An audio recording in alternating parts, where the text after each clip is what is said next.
video is sponsored by BuyMote, the e-shopping app available on the Play Store and App Store.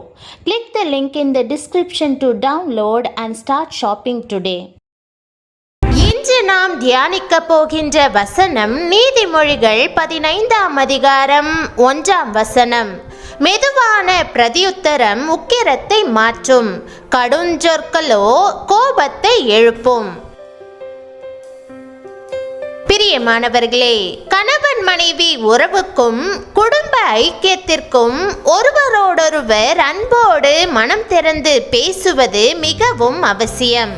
வேதம் சொல்லும் மெதுவான பிரதியுத்தரம் என்பது குடும்பத்திலுள்ள பல சிக்கல்களை நீங்கள் அவிழ்ப்பதற்கு ஏதுவாய் இருக்கும்.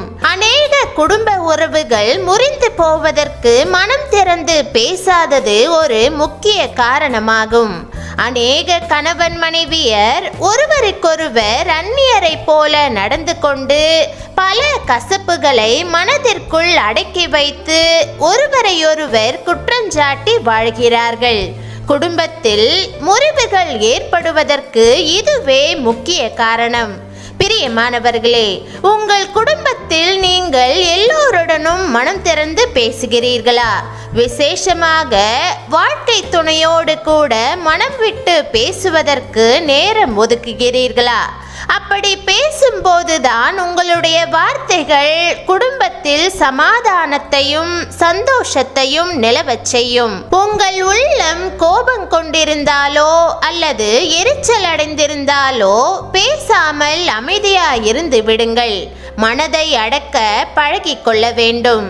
வேதம் சொல்லுகிறது, பலவானை பார்க்கிலும் நீடிய சாந்தமுள்ளவன் உத்தமன். பட்டணத்தை பிடிக்கிறவனை பார்க்கிலும் தன் மனதை அடக்குகிறவன் உத்தமன்.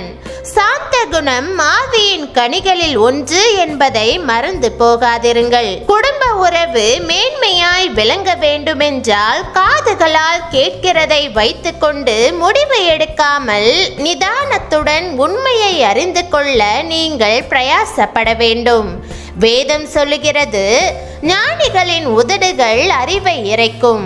அறிவை உணர்த்தும் வரத்தையும் ஞானத்தை அறிவிக்கும் வரத்தையும் கர்த்தர் உங்களுக்கு வாக்கு பண்ணியிருக்கிறாரே. தனிப்பட்ட நபரை பற்றியோ சூழ்நிலைகளை பற்றியோ உங்களுக்கு இருக்கும் தெளிவான அறிவானது புரிந்து கொள்வதற்கும் ஐக்கியத்தை ஏற்படுத்துவதற்கும் மிகவும் பிரயோஜனமானதாய் இருக்கும். ஒரு முறை ஒரு தேவ ஊழியர் இந்துக்களோடும் முஸ்லிம்களோடும் இணைந்து கூட்டு பிரார்த்தனை நடத்தினார் என்றும் பத்திரிகைக்கு பேட்டி கொடுத்தார் என்றும் வேறொரு பத்திரிகை மிக கேவலமாக அவதூறாக எழுதி அவருடைய பெயரை கெடுத்தது. ஆனால் முழுமையான விசாரணையின் போது அந்த குற்றச்சாட்டுகள் எல்லாம் பொய் என்பது தெரிய வந்தது.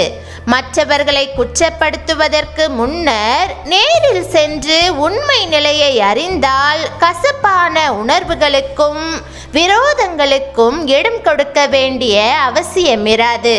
பிரியமானவர்களே, உங்களுடைய வாயின் மொழியால் மகிழ்ச்சி உண்டாகட்டும். உங்களுடைய பேச்சினால் சிநேகிதரை சம்பாதியுங்கள்.